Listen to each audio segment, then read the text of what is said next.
any type of Motorhead paraphernalia actually went to see Motorhead or bought one of his albums, they'd be huge. They'd be bigger than AC/DC, but they didn't. They were playing like 200 seat arenas here. I mean, I don't know. It's just now he's dead. Like it's a whole thing. So, but whatever. Anyway. Yeah, I don't think he's dead. I mean, yeah, that's how it goes. Though after they pass away, the artists usually become bigger. Right. And same thing with Ramones. Like everybody says they like the Ramones, but do they really? But speaking of Megadeth, that's why I'm gonna go to Mistress Cyan, who does have a Megadeth story. Oh yeah, back in before I got into doing all domination and stuff full time, I was publishing a music magazine, managing bands, and promoting shows in Sunset Strip. Really? Yeah. Any bands we would have heard of? All of them. Guns N' Roses, Faster Pussycat. Really? Oh, you were in that scene. Yeah. Oh wow. In late '80s, early '90s. I didn't know that. And then in the mid '90s, I started publishing a music magazine.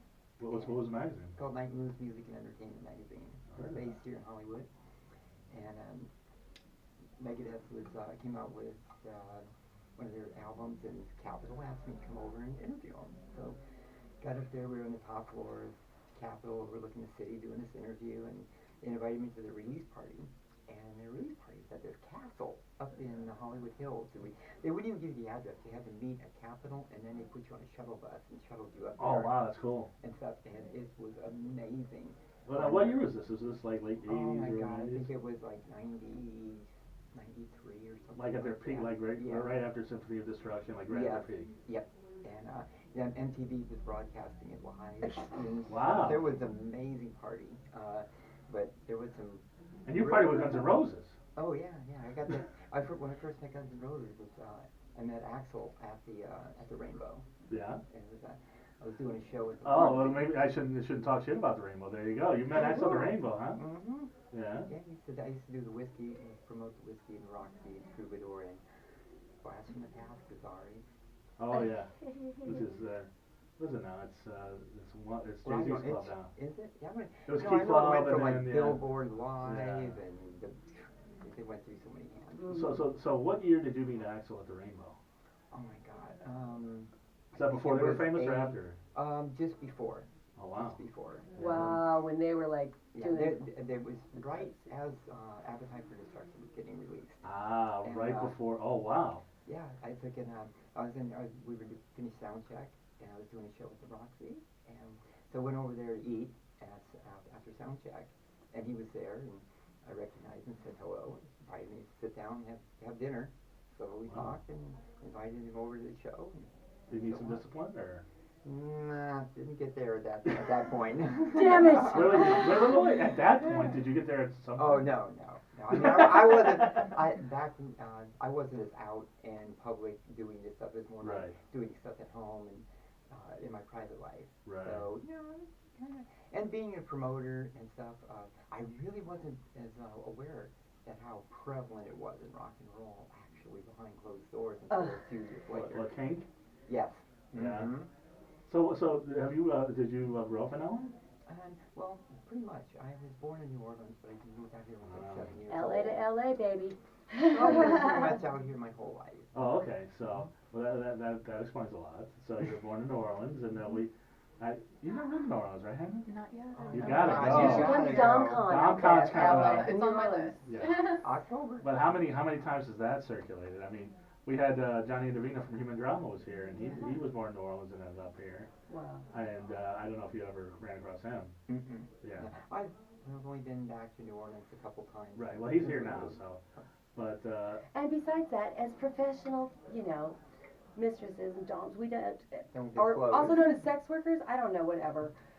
We're not jerking it. The bottom line is, there's a level of safety and Sure. anonymity that Yeah, you comes don't along want it, with us. It's being pro and Well, keeping our so- clients so our the- clients. Yeah, that gets me to my next question.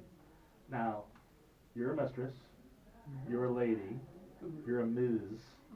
And this was actually set up by Miss Allison Lay, who We love Allison. we love Allison. Yay. Thank you. She's gonna be on the show very shortly. Yay. But is there a hierarchy? There was a goddess that was supposed to be on too. That was Genesis. They couldn't make it. Right. Is there a hierarchy? Is like goddess, lady, Ms., Mrs., mistress?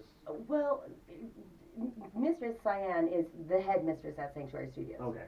So that's the The top. Yeah, absolutely. And if anyone doesn't think so, come see me. For me.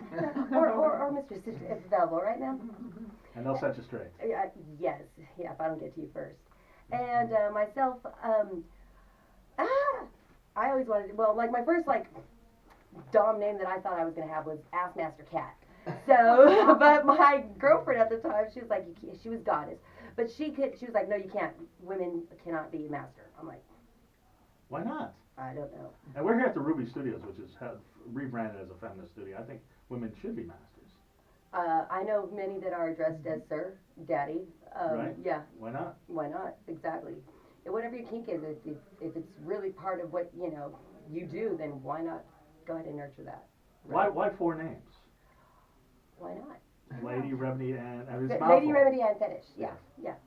It's a mouthful. So, my name is Lady Remedy, and Fetish is the newest thing I've added because I've become such a fetishist and kinkster that like it just seems like we can drop the lady and I'll still be Remedy and Fetish. But when if you're a personal slave of mine, I prefer you call me as Milady. And if you're like my property, then you can call me Goddess. But yeah, there's a way to earn those. Yeah. So what do I call you? Because there's a lot of names. You can call me Bitch Mistress if you'd like. No, just kidding. Okay, Bitch Mistress. Sister Bitch. So are you getting? I mean, so you've been in the game a long time, and you were telling me how far back we've gone, and we pass each other here in the scene. I'm just a dilettante. I fuck around the bedroom a little bit, but I'm not a big. I was telling Hannah because there's somebody in the scene that's been very flirty with me lately. Let her get you. That's happened before. The thing is, you deserve it. No, I do, but it's like the mafia though. Once you get in, is there any coming back? Mm-hmm. Sure. I heard that. Okay, so I came onto the scene back in the early 2000, and I didn't really, and I was in it for like a couple of years and went to the clubs, the Hollywood clubs, Club Fuck, and all these old. I remember. And then I got familiar with a lot of the mistresses in the scene and the sirs, the male doms in the scene as well. Nobody wanted to teach me anything, and I really was not cool. It didn't set well with me the way that I didn't see slaves getting the recognition that I felt they deserved. And so now, why didn't anybody want to play with you? That's because I wasn't submissive. But weren't there submissive men that wanted to play with you? I wasn't a dominant yet either. I was a freak with dreads and a crop and a strap on and a gas mask, and I was just wild. Like that sounds like my dream girl. Right? It was so much fun. And so for a couple of years, and then I kind of went underground on my own, and everything that I was exposed to, I was like, okay, I know what I like, I know what I don't like, and I just for 7 years, I just kind of went and melted all my vanilla friends and perved them all out and got bored with them, and then I ended up with an insane toy collection that I was like, I got to do something with this, and so I just started off like doing smoke domination, or whoa, what's smoke domination? Where I smoke a cigarette and I totally like dominate you with it. It's oh, nice, okay, so you put your cigarette on people? No, not even. Well, if you're into that, sure, not a problem. But I actually like make you eat my smoke. I ash in your mouth. Oh, okay. I get really close and puff on my cigarette while it's really close to your nipple or wherever else I am. I do lots of things with my cigarette. So basically, you give somebody cancer is what you do. Well, I could. Only they want it. I don't want cancer, so. No, they choose it, but yes. They say secondhand smoke kills, but I don't think I've killed anyone yet. So. Yes. Yeah, we're doing good. But it definitely turns people on. It does. I love smoke fetish, but I now use a vape, so I only smoke for on film or with those clients that want that. So there's no vape fetishes yet. There is, if you have a fan base that digs eating your smoke, then they're gonna like appreciate the vape as well. All right. It just doesn't burn you. I can't really do yes. torture with it Yeah, unless I hit him with it. That would be fun. Put the vape out of the tongue. It's not gonna be a big thing. Yeah, not sexy at all. Well, speaking of sexy, Ms. Joy Luck is very sexy, and you're very demure. Now, I noticed that you're Asian, and your name is Joy Luck. Did you get that from the Joy Luck Club, or is there something else? Is there something deeper that I'm not finding?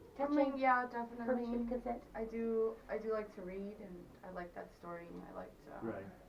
the transition, sisterhood, and everything. But basically, it wasn't really. It doesn't have to do with BDSM. I just kind of was. It's a cool name. Yeah, I was coming up with something, but I'm changing my name over to drop the luck part. Okay. To Joy Fuck? Yeah, but